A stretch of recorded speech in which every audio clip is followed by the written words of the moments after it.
Oke, sambil lanjut ya.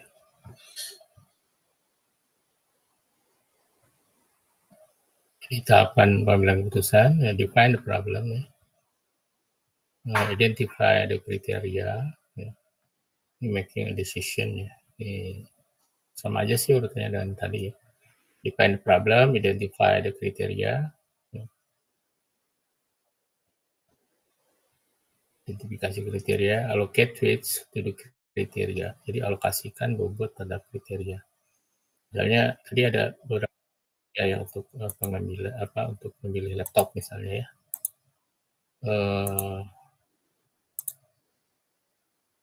Prosesornya, RAM-nya, gitu ya.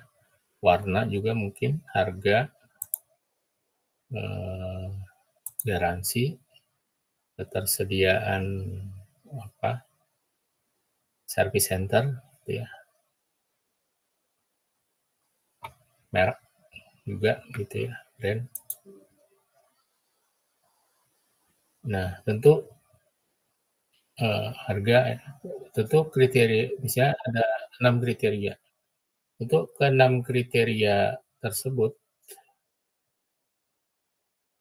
itu nggak sama gitu bobotnya ya. Antara warna misalnya atau berat atau model mungkin pasti berbeda dengan kriteria prosesor ya, atau kriteria RAM atau kriteria baterai, kriteria harga. Makanya perlu dibobot ya. Kalau kita anggap semua sama, tinggal gampang ya, hanya ada 5 kriteria. Kalau kita anggap sama ya tinggal total bobot itu harus ya, ini ingat ya. Total bobot kriteria itu harus selalu sama dengan 1 ya. Totalnya harus sama dengan, tidak lebih, tidak kurang. Jadi kalau ada 5 kriteria ya berarti masing-masing kriteria memiliki bobot yang sama. Ya, kalau kita anggap sama pengaruhnya, pengaruh kriteria itu sama. Jadi masing-masing bobotnya 0,2 bobotnya. Nah, tapi kalau beda-beda, misalnya kita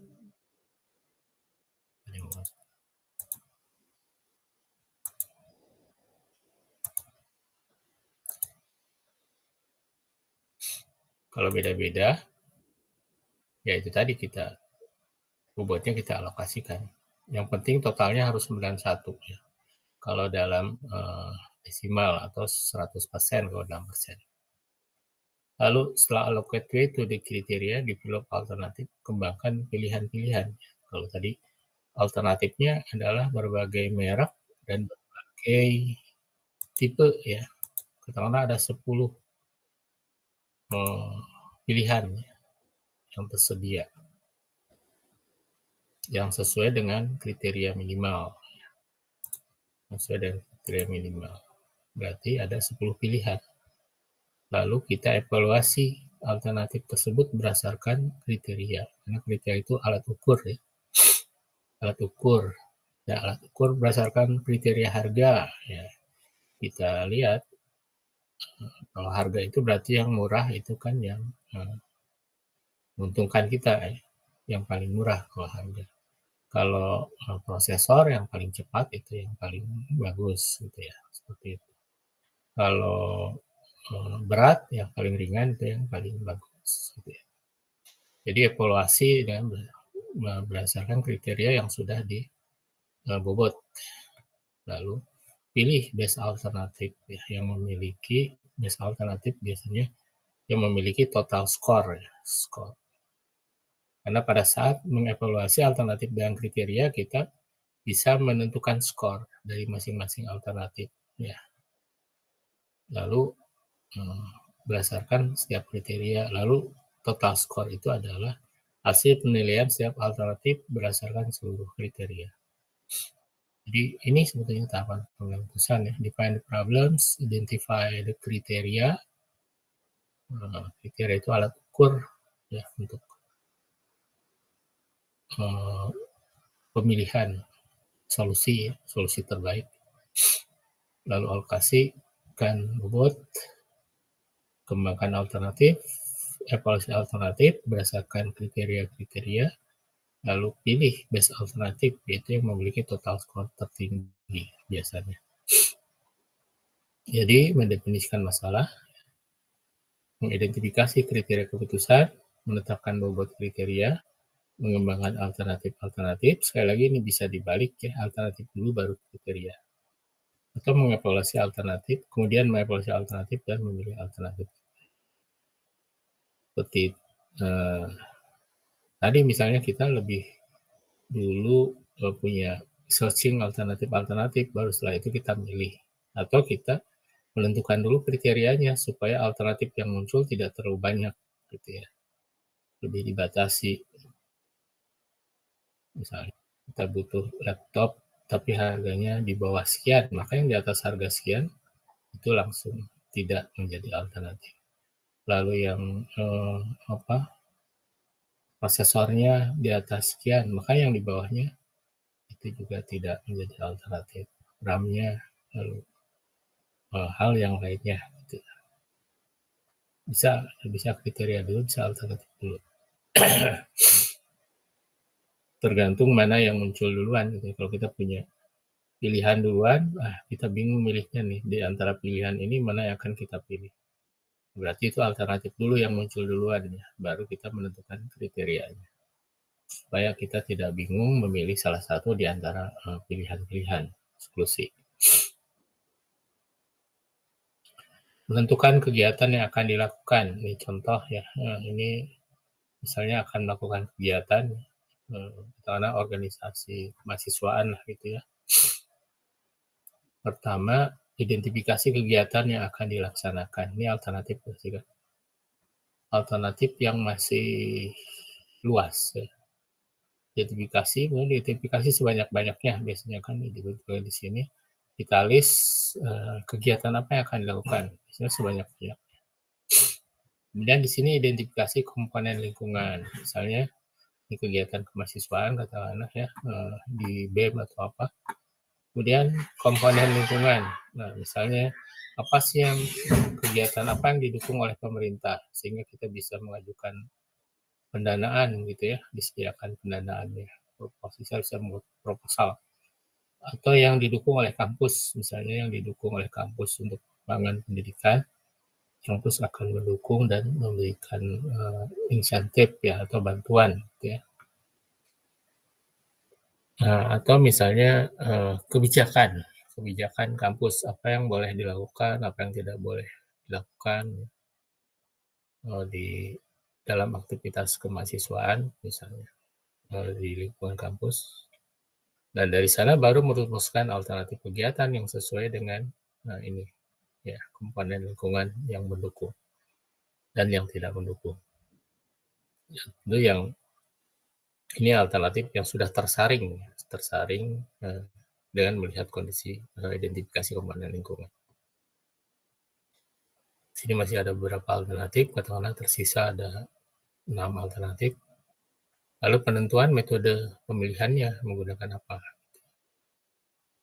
Metodenya Borda, HP, keputusan gitu ya, atau cost benefit analysis gitu ya, atau lainnya. Lalu di sini analisis alternatif berdasarkan kriteria pemilihan. Di sini ada kriteria pemilihan. Kriteria pemilihan di kriterianya, gitu. Kriteria itu alat ukurnya apa gitu. Untuk memilih alternatif atau urutan ya, prioritas alternatif, bisa alternatif terbaik atau prioritas alternatif. Misalnya kita ingin menyaring dari 6 alternatif, itu hanya 3 terbaik gitu ya. Kita hanya akan mengambil 3 terbaik.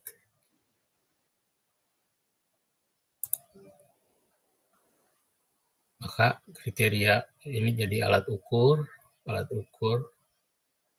lalu ya kriterianya bisa kriteria yang terbobot atau dianggap bobotnya sama. Nah, nanti di sini ada skor ya alternatif. Nah, di sini 3 skor teratas itu alternatif, 3 terbaik atau 1 terbaik tergantung dari tujuan kita apakah memilih salah satu saja atau 3 terbaik atau 5 terbaik. Oke, terakhir eh, 3 konsep ini, tujuan, alternatif, dan kriteria yang harus jelas ya, karena pengambilan keputusan tidak akan lepas dari tujuan, dari alternatif, dan kriteria ya. Tujuan itu untuk mengukur ya, mengidentifikasi apa yang salah, untuk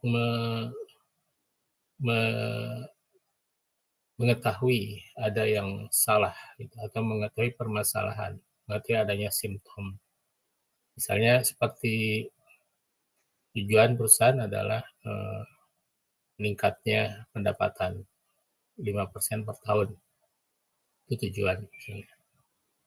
Lalu data yang kita kumpulkan per bulan, per tahun, ternyata bukannya terjadi pertumbuhan, bahkan penurunan penjualan ya, penjualan, pendapatan dari penjualan.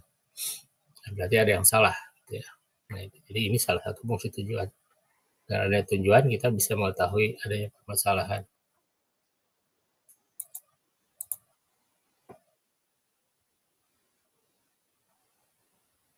Yang mau bergabung tapi orangnya.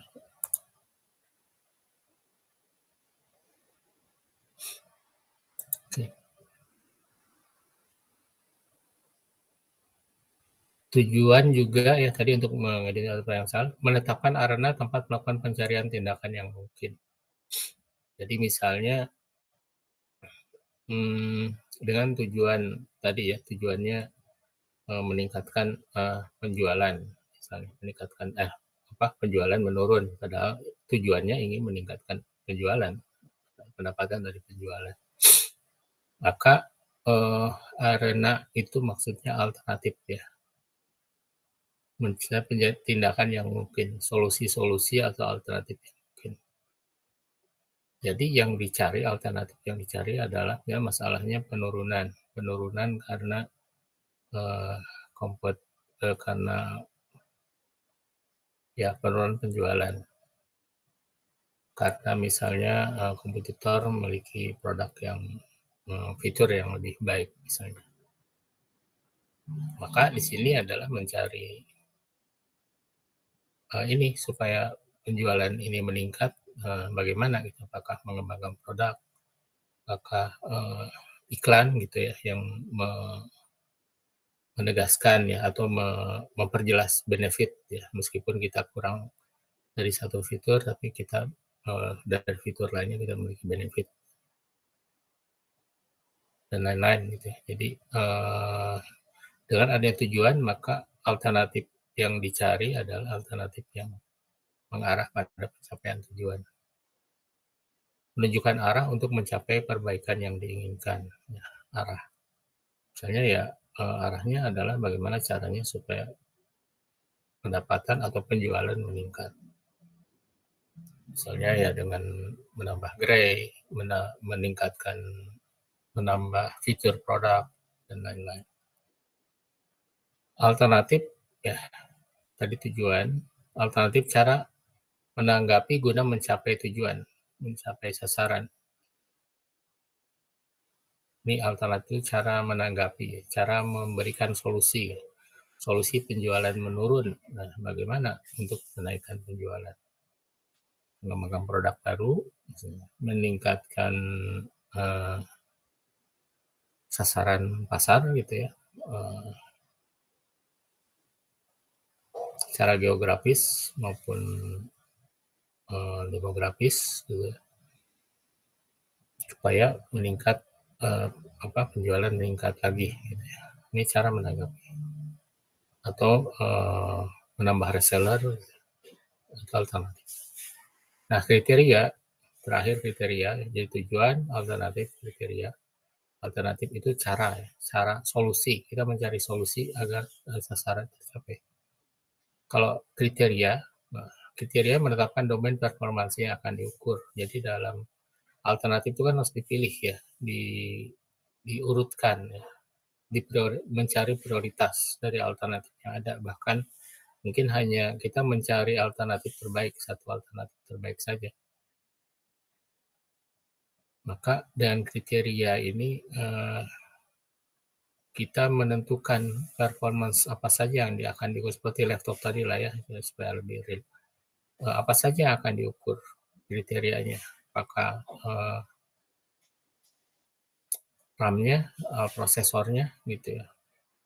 Lalu harganya, berat penting, apakah berat penting misalnya, atau model, warna, garansi, dan lain-lain.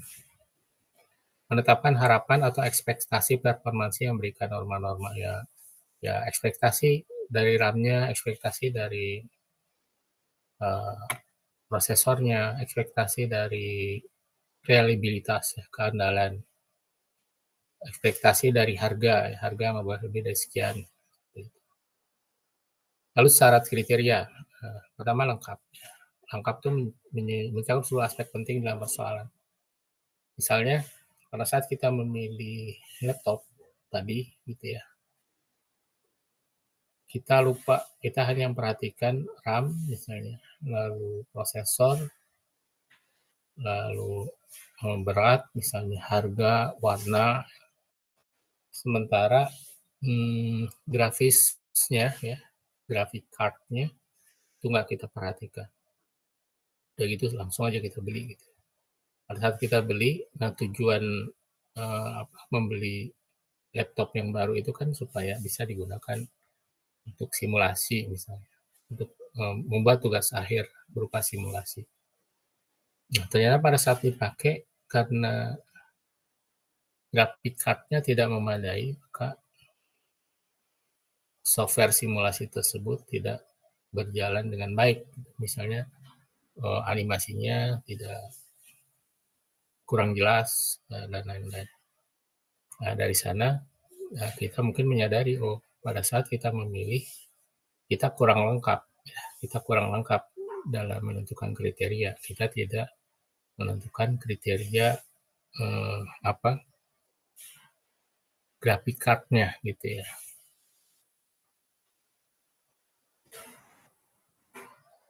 Nah, makanya harus lengkap supaya tidak menimbulkan penyesalan gitu ya pada saat setelah dibeli nanti.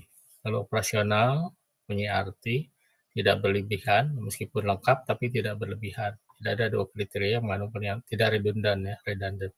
Minimum terukur, misalnya RAM-nya itu terukur kan, harga terukur. Lalu ada datanya, harga ada datanya, data harga dari brosur, spek dari brosur juga, atau bisa searching, ada sumber datanya.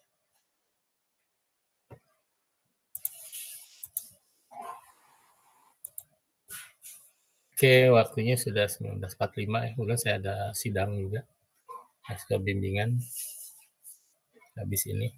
Jadi saya cukupkan ya untuk kuliah hari ini. Semua bermanfaat. Assalamualaikum warahmatullahi wabarakatuh.